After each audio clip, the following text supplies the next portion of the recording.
I got a series of questions. First question: with bands that you list like Pink Floyd and UFO, what sort of things do these bands bring to the table for your new record? Well, I didn't list UFO. Pink Floyd, I'll go with. But, okay. Yeah. Really, for me, with this record, I've been making records since 1981, and for me to do a guitar instrumental record, it had to excite me the way that bands like, Yes, Genesis, and Pink Floyd did when I was a kid, learning to play guitar.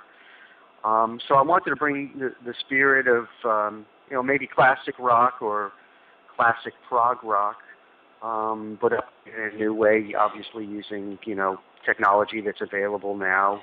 Right.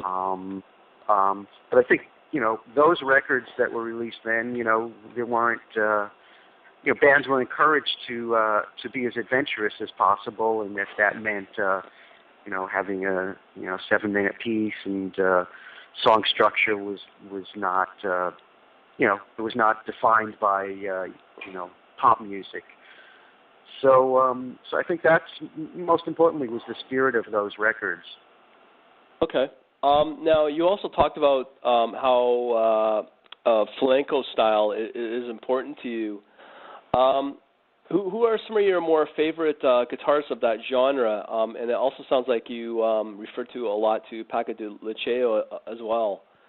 Right. Yeah. Well, obviously Paco de Lucia was the first guy to take the guitar out of the accompaniment role. I mean, before Paco, flamenco guitarists were strictly there to support the dancers and the singers.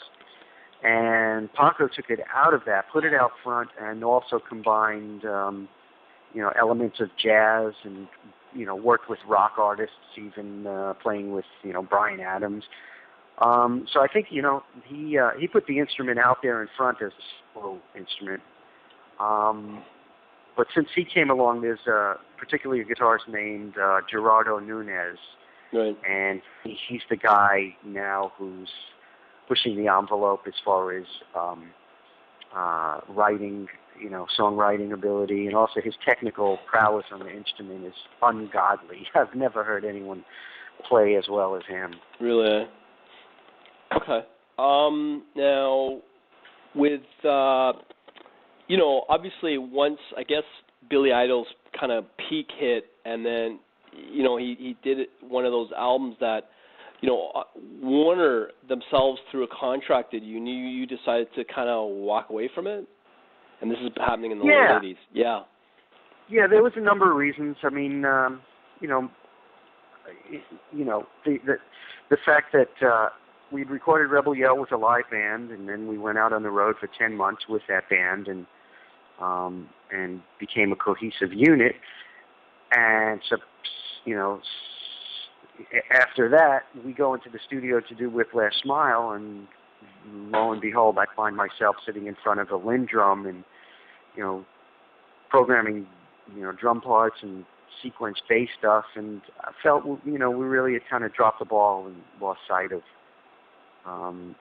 what was great about what we had achieved, and I lost interest. And here Ted Templeman comes knocking at my door, and he's the producer of Van Halen, and he says he wants to make a record with me, and was willing to allow me to do anything I want. Kind of, it's a hard offer to turn down. Right. I can imagine. Now, going from working with Billy Idol to Atomic Playboy, what were there any major differences at all in terms of the recording process? And yeah, well, there was. Unfortunately, I picked up a lot of bad habits, doing Billy Idol records, which was to spend a lot of money. Yeah. And when you're